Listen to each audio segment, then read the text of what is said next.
So yesterday, big news, of course, Pfizer getting the full FDA gold approval for the vaccine. So that should convince everybody who hasn't been vaccinated yet that it's completely safe, right? So that's the message that was actually sent out yesterday. Of course, even the President Biden kind of acknowledging that, saying, now's time for everybody to get vaccinated. Of course, the military now mandating the vaccine as well.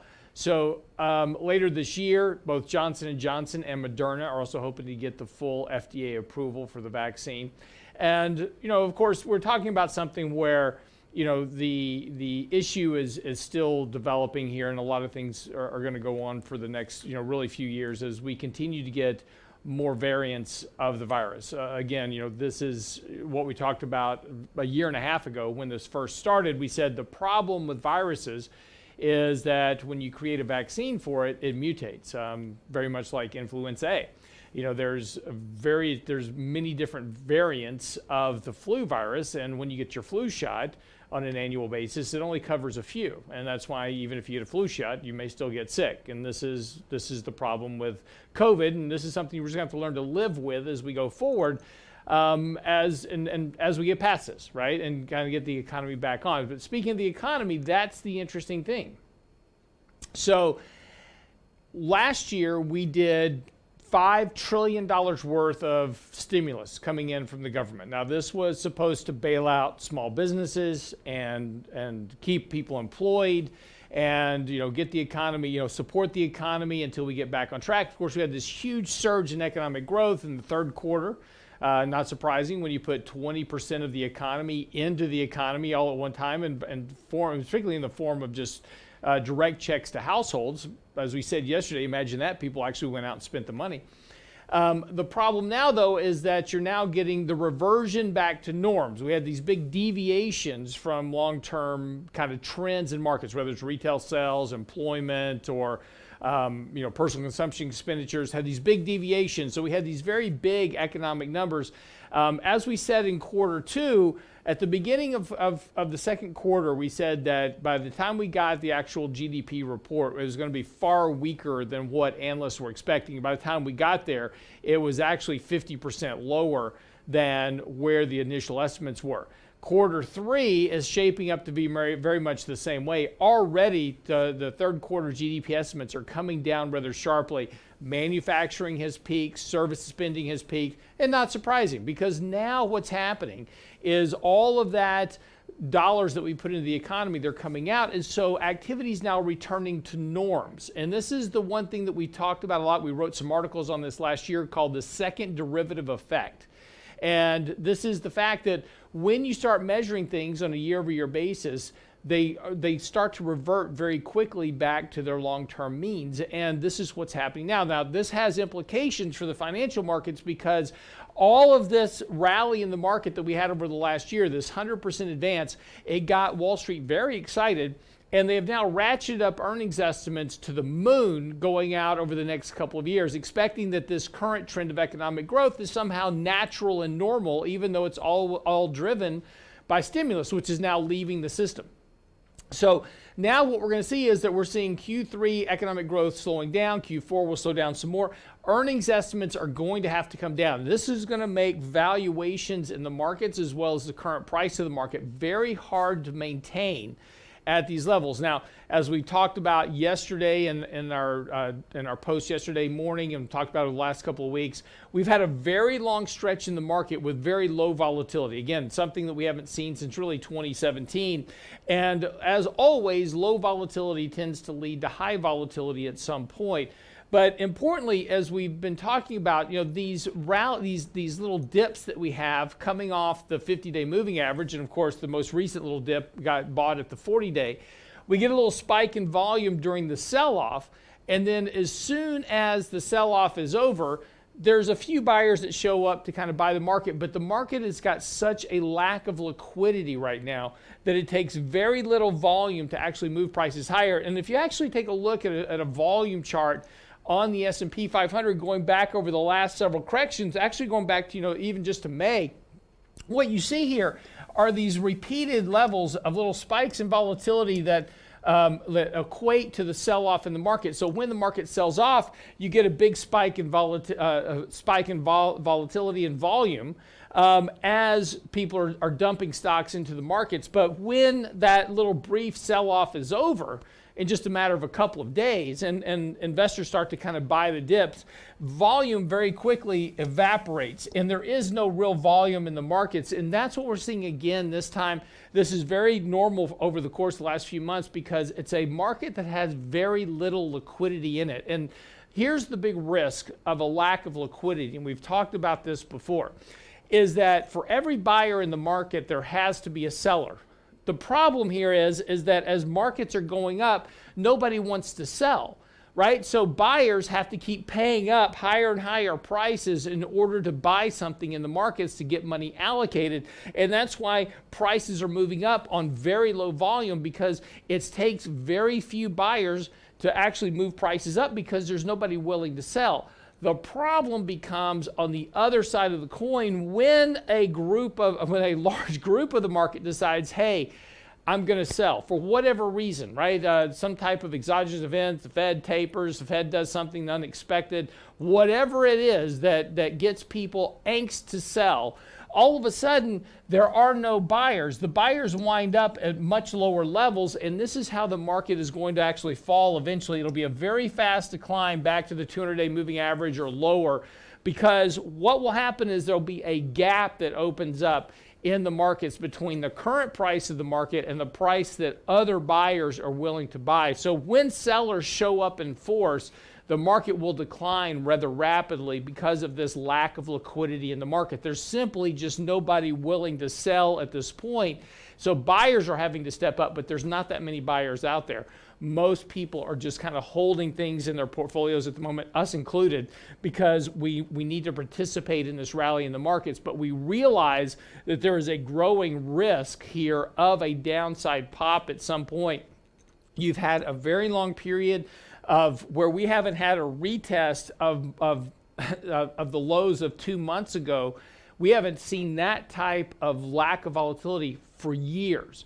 And again, that's just something that doesn't last forever. And whatever causes it, and this is the big risk here, whatever causes the pop in the market, whatever opens up that exit in the market to where people want to leave the theater, it's going to be very crowded at that exit very quickly. And so again, this is one of those things that eventually what you're going to have to do is pick a point in time before it happens to start to quietly leave the theater before somebody yells fire. Whenever that is, I don't know. But again, this is just the thing you need to watch for the most. This lack of liquidity is a real risk for the overall market. So we're going to come back, talk about pet rocks. Don't go away. You may not remember, but back in the 1970s, there was a novelty item that was going around for a while called a pet rock. It actually came in a little carrier with air holes in it so it wouldn't suffocate. Had a little, like a paper bed in there that the rock could, sit on so it was comfortable.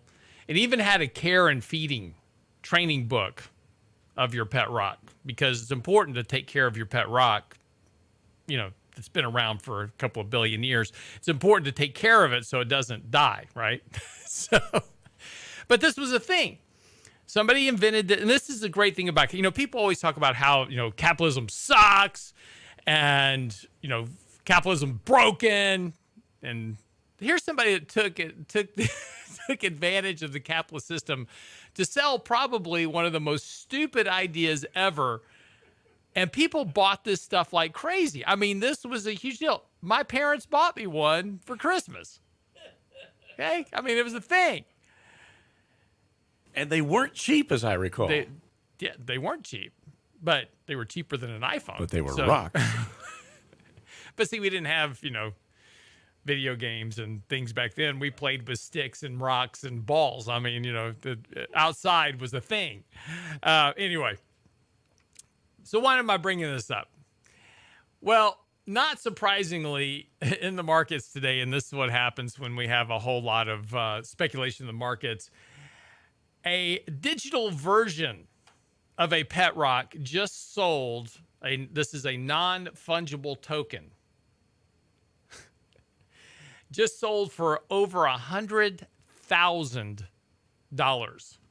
It's paid for in Ethereum, but $100,000 worth for a digital version of a pet rock that looks like somebody literally painted a rock on a gray screen and sold it. I mean, so just imagine. And now he made numerous versions of this pet rock, but you have to really look at them to tell that they're different because they have different shadings of gray. They're all gray, right?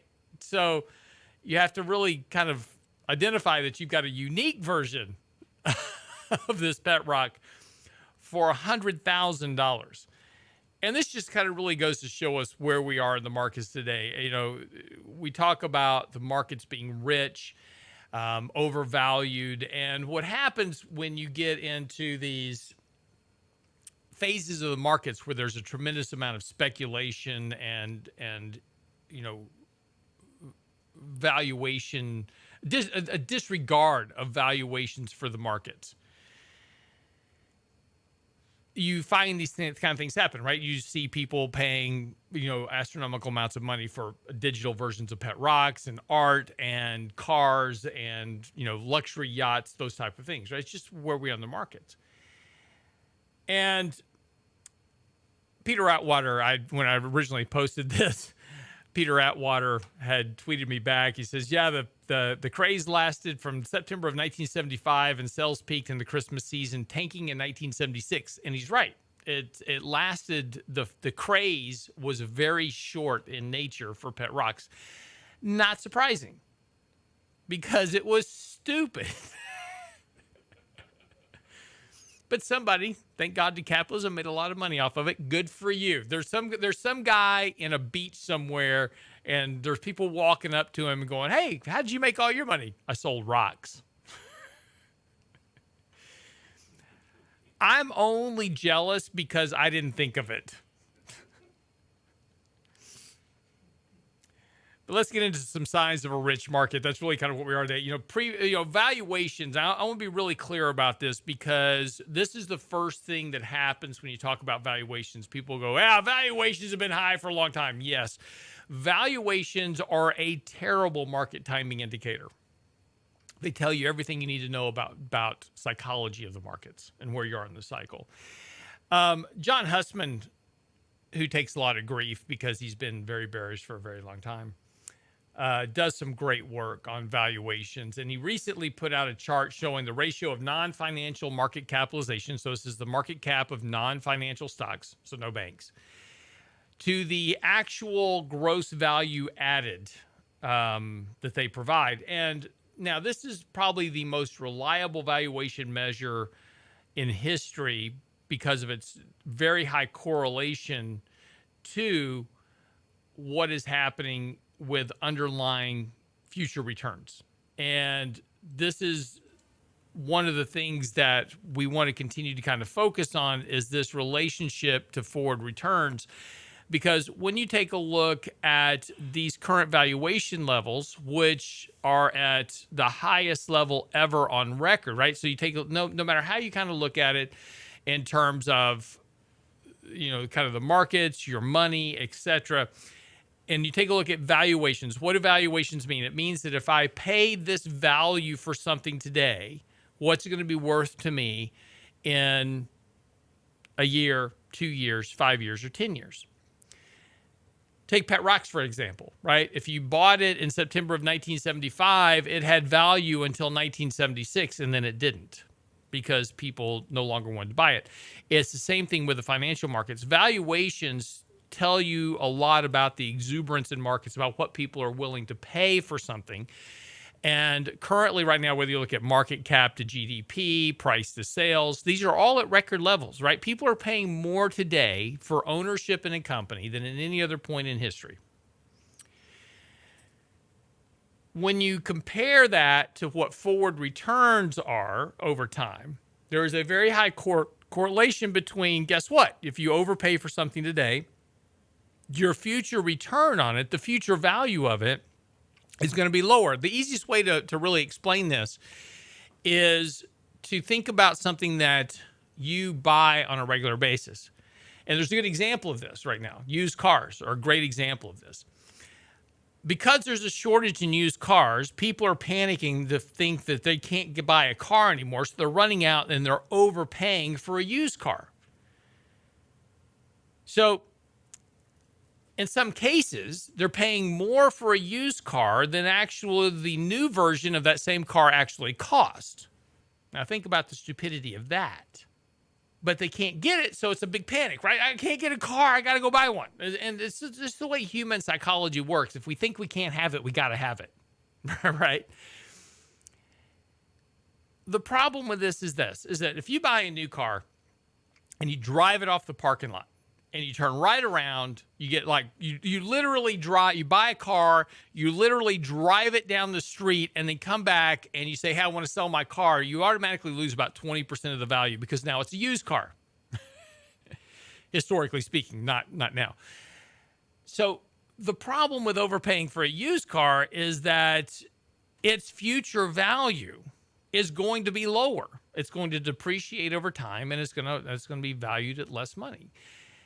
So the problem for overpaying for something today is that we know that the future value of that is going to be lower.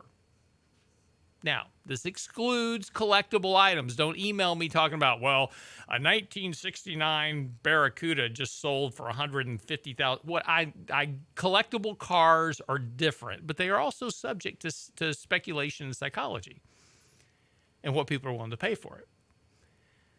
Collectibles are different. I'm talking about in general. If you overpay for something today, very high probability the future value of it will be less because of value, real value.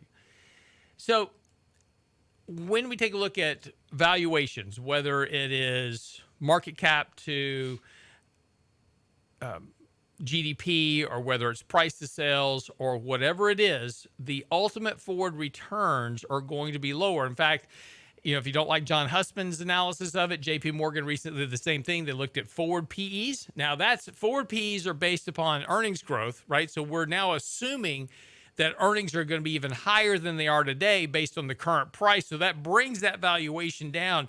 And even using JP Morgan's very optimistic forward operating earnings numbers and looking at forward PE, 5-year future returns right now are right at zero because of what you're paying for stocks today.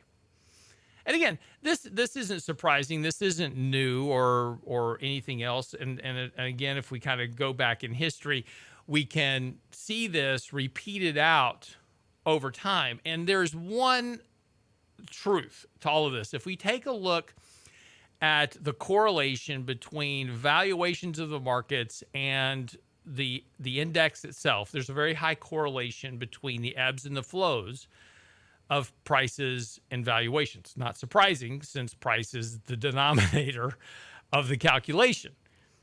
But what you notice is that every time you're at very high levels of valuation, forward returns are a lot lower. And the problem for investors is simply this, is that there are very long periods in time, 1903 to 1927, you made no money. And actually, you could push that out. And despite that little 2-year peak in the market leading up to 1929 that then crashed, you actually didn't make any money investing from 1900 all the way to the 1950s. But what's incredibly important is that high valuations lead to these lower forward returns. And if no matter how you kind of look at the market, whether it's selling digital pet rocks, price to sales, market cap to GDP, valuations and measures of richness in the market are at a peak. Now, when we come back from the break, I want to explain to you a little bit about valuations and how it relates to the when you invest, not the if you should invest. Be right back after the break.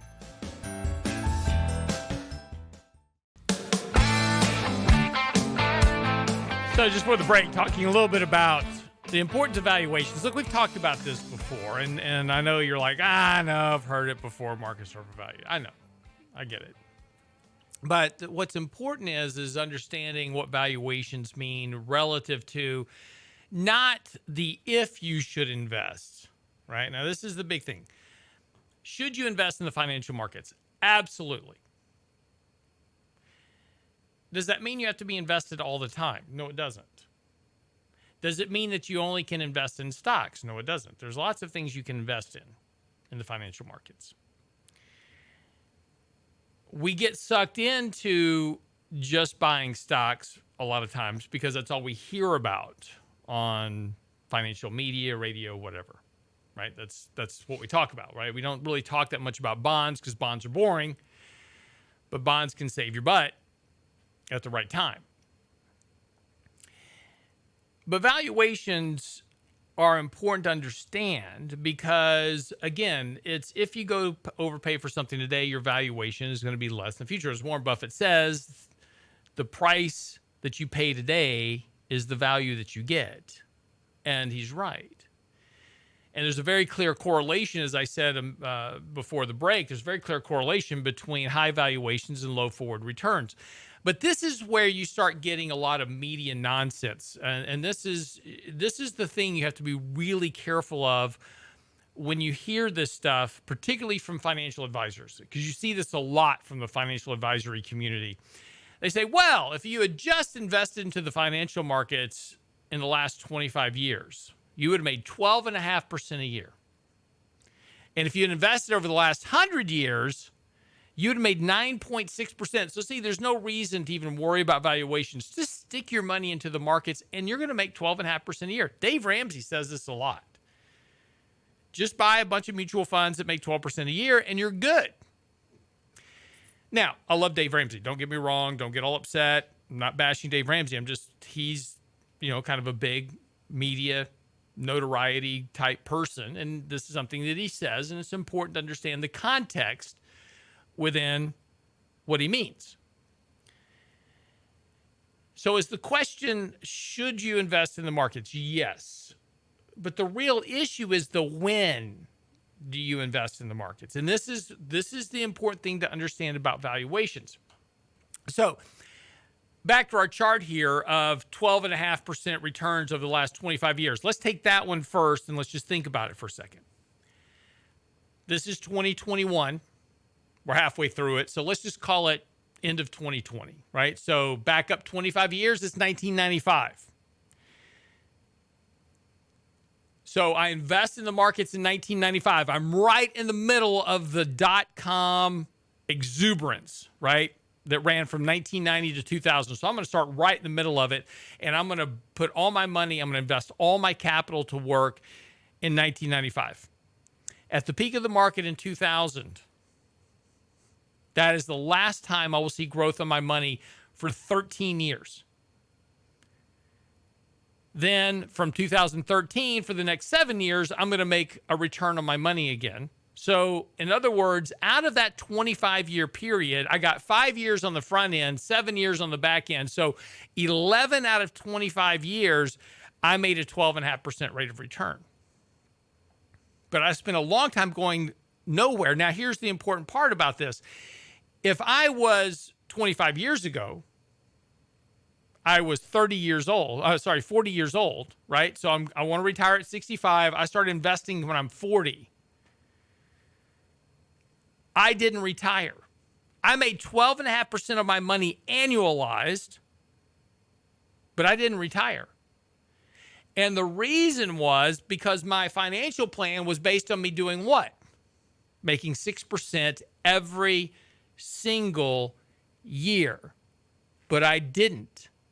I made money in the first 5 years, and I made money in the last 7 years. I spent 13 years of zero compounding, which means I missed my mark for retirement by a huge amount. So now I'm 65, I'm on the doorstep of retirement, and I'm underfunded. And this is what happens to a lot of people. Now let's go back even further. Let's take the other one. 100 years from today, go back 1920. So I throw all my money into the market in 1920.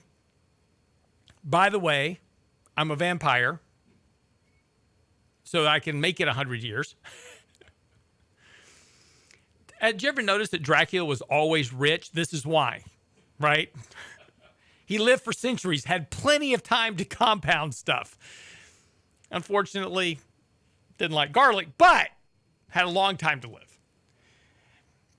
But going back to 1920, assuming I can live 100 years, I invest in 1920. What do I get? I get 1920 to 1929. Awesome. I start out just banging the gong right out of the barrel investing. Perfect timing to invest. What was interesting about 1920 is that valuations were about 5 times earnings, not 35 times earnings like they are today. Nonetheless, I make my money till 1929. Now, here's the interesting part about this. And when you go back and actually take, and this is the thing that people don't ever do, right? They never go back and actually look at a chart of the markets from 1920. So in 1920, the S&P index was at $95. We're at 4,000 and change today. $95. At the peak of 1929, the market was $489. Now, remember, then the market crashes, and we're back to $94 by 1932. In other words, you gave up every bit of your gain. That 1920 to 1929, which was a rocking rate of return, you gave up every penny of it by 1932. And at that point, you spent basically the next 15 years not doing a lot. And again, we're cherry picking start dates. If you started in 1900, you didn't make money for 50 years because of valuations. So this is the thing. And again, let's just, sidestep the whole part that you don't live 100 years. Okay. You don't have 100 years. The important thing to understand about investing, and this is when it comes to your money, is the importance of investing. Yes, should you invest? Absolutely. But the when you start investing is the most important thing. If you start at a level of high valuations, you're going to have poor forward returns. If you're close to retirement and are at high valuations and taking a lot of risk, you're going to pay a very dear price for that. You know, unfortunately for most people, me included, your savings years aren't easy. When you're in your 20s, you're not making much money. When you're in your 30s, you're trying to get your life together and you're doing stupid stuff with your money. Then you do things like get married and have kids and have to raise kids and buy a house. There is no savings. When you get into your 40s, you finally get to the point where you're making enough money and things have stabilized enough that you can probably maybe start saving some money. And when you're in your 50s, that's where you have your best chance to really try to sock some money away for most people. This is most people, not everyone. The problem is that we don't have 30, 40, 50, 60 years to compound money. We're starting out with a very small sum of money and trying to make it grow. These are our savings. And we're trying to grow our savings. And the problem with getting sucked into the financial markets and into the speculative attitude of stocks is that we wind up going for the golden ring, right? We're like, I'm all in every hand at a poker table with no regard to the risk that I'm taking until it all blows up. And then we realize what we've done and it doesn't work out well. So my point about this whole thing is when you start talking about the fact that we're seeing people buy pet rocks, digital pet rocks, NFTs for $100,000. It just goes to discuss this whole idea of a very rich market and the fallacy of these ideas that, if you just stick your money into the markets, you're going to be fine. Because even if markets rally, you're not going to be fine. What you're banking on investing today, if you're banking on getting a 12.5% return today for the next 20 years, you're starting at the second highest level of CAPE valuations ever. And outside of CAPE valuations being the second highest level, everything else is at record levels, as we said last segment. price to sales ratios, market cap to GDP, no matter how you measure it, you are overpaying for what the market has the ability to return outside of what's happening with just all this liquidity that's being thrown into it. And that's got an end game to it.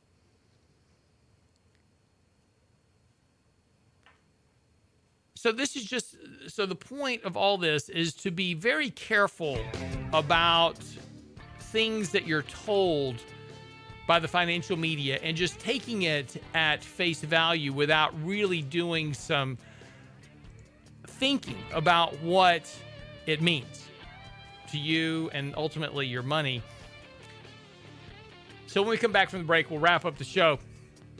I'm going to talk a little bit about the difference between investing and speculation, and let you decide what you're doing with your money. Be right back after the break. By the way, all of these charts and graphs that I'm showing you this morning on our live stream, so if you're watching our live stream, we've got a lot of charts and graphs that we've been kind of popping up during the conversation just to try to give you some visuals to along with this. They're actually all located in today's Technically Speaking post on the website, realinvestmentadvice.com. And if you haven't been by our website lately, all new redesign, lots of cool stuff there. We've got a lot more stuff coming your way. From being able to do your own financial planning, just a whole lot of new tools and gadgets for you as well. But updating a lot of our work, and also make sure you subscribe to our daily commentary. If you go to the homepage, realinvestmentadvice.com, it says daily market commentary, and there's a button that says get it now, and you can read what today's commentary is. But then you also subscribe to it. We'll send it to you every morning by email. It'll be out before the market opens, kind of give you an update as to what's going on for the day. Some interesting charts and graphs, things to think about. So just to kind of help you get your morning started with a bit of a morning email. So simply just go by the website, realinvestmentadvice.com, subscribe to our morning market commentary. We'll send that to you. So just for the break, like I said, all these graphs and things that we're talking about this morning in regards to valuations in the Technically Speaking post. But I want to talk about the difference between being an investor and a speculator. And this is the thing to think about. So when we come back and talk about valuations, I know it's a boring topic, right? We've talked about valuations before ad nauseum, but the importance of valuations are often overlooked because we're so wrapped up in the moment. You know, markets are going up. There's no downside risk here. Super low volatility. I get it, right? Our portfolios are allocated long. I mean, we own stupid stuff in our portfolio because the markets are going up. And I mean, stuff that we own, I look at it and go, these valuations are nuts, but we got to own it because it's got momentum. And we have to make gains for our clients. We have that responsibility as portfolio managers. You know, our clients, just like you, they've got goals to reach. And so, you know, if I had my dithers, I'd hold a whole lot more cash right now and just wait for a correction to occur whenever it is, right? This year, next year, whenever. That's not a possibility because our clients, just like you, they have to make a return every year on their money in order to reach their financial goals. That's the important thing, but that's the thing we forget. See, we forget about the difference between how much money we need to make versus how much we want to make. You know, when I go to Vegas, I'm trying to make as much money as possible, so I take the most amount of risk. When you're investing, you should be trying to figure out how to make the amount of money you need without taking excess risk. And that's the difference. And in today's markets, most investors are simply just chasing performance, us included. Us included. We're chasing performance right now because that's what this is. I mean, you can't buy valuations, so we have to chase performance. That's momentum. But this is a function of too much money chasing too few assets. And as we talked about in the first segment, it's creating a lack of liquidity in the markets, which is exceedingly dangerous. And eventually, you'll have a very big, fast, rapid correction for whatever reason. And that's the thing I'm trying to warn you about. But chasing momentum is not investing. It's speculating. I'm betting on there being a greater fool than I to buy my investments from me when I'm ready to sell. And that's the trick, right? When I'm ready to sell, I'm thinking there's supposed to be a buyer over there willing to buy from me at some astronomical price. But what if there isn't? And that's the problem with the lack of liquidity. Buyers are very much lower in price. Ben Graham, of course, wrote the book on securities analysis and value and fundamental investing, etc. But Philip Carrot, who most people have never heard of, he wrote The Art of Speculation in 1930. He wrote that he believed motive was the test for determining the difference between investment and speculation. Carrot connected the investor to the economics of business and the speculator to the price of speculation. He says it's defined as the purchase or sale of securities or commodities in expectation of profiting by fluctuations in price, not by changes in value. And that's an important differentiator. So when you buy something, when you go to make a purchase of a stock, are you just betting on the price going up, or are you buying it because you think that there's true value to the business?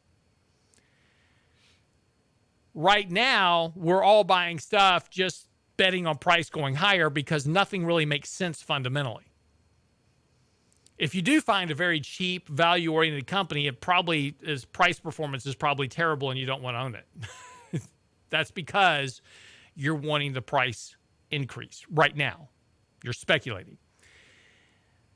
So chasing markets, which is what we're all doing again, and so I want you to understand, we're doing it too. I'm not chastising you. We're all doing it. We're all in this boat together. We're all speculating. As Warren Buffett once said, we're all naked when the tide goes out, when this occurs. Chasing markets, purest form of speculation, and it's just simply that bet on prices going higher. So back to Graham and Dodd, 1934.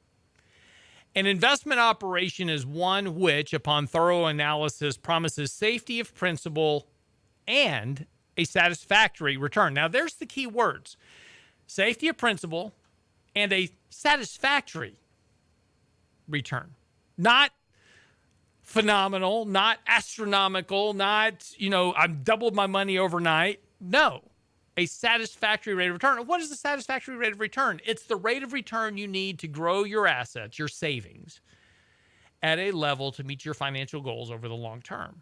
3%, 4%, 5%. And technically, your base rate of satisfactory return is the rate of inflation over time, to make sure that your savings, which is what you're investing, your hard-earned savings, the things that you're driving to work for right now to go slave for 8 or 10 hours to make,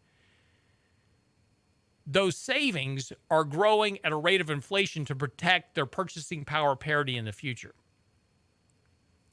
But a satisfactory return is the definition of investing. Graham goes on with this statement. The distinction between investment and speculation in common stocks has always been a useful one, and its disappearance is a cause of concern. Now, remember, he wrote this in 1934.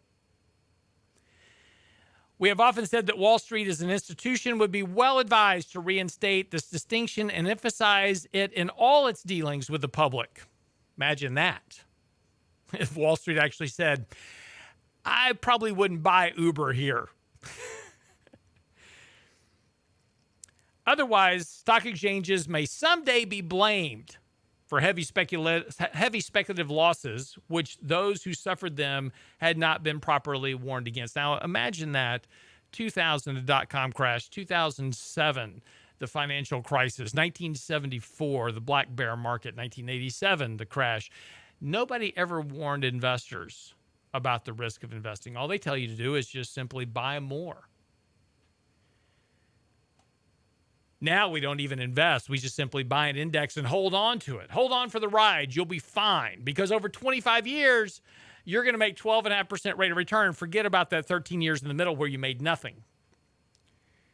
and your money didn't compound and you didn't reach your financial goals, because there's a huge difference between average rate of returns and compounded rate of returns.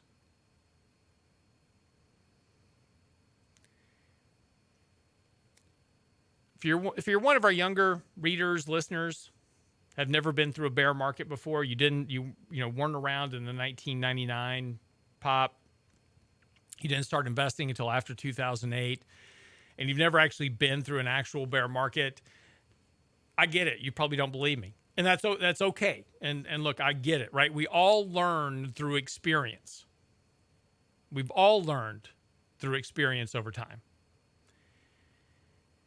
And that experience is a great teacher, because what experience teaches us is not to do stuff again. I mean, if you are riding your bike without a helmet and suffer a pretty bad, nasty crash, you kind of learn through experience not to ride your bike without a helmet. Although we did that a lot as kids.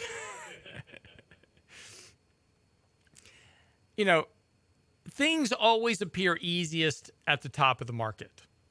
And that's the thing to remember, is that right now, I get it, right? You just throw money in the market and it goes up every day. It's so easy. A caveman can do it.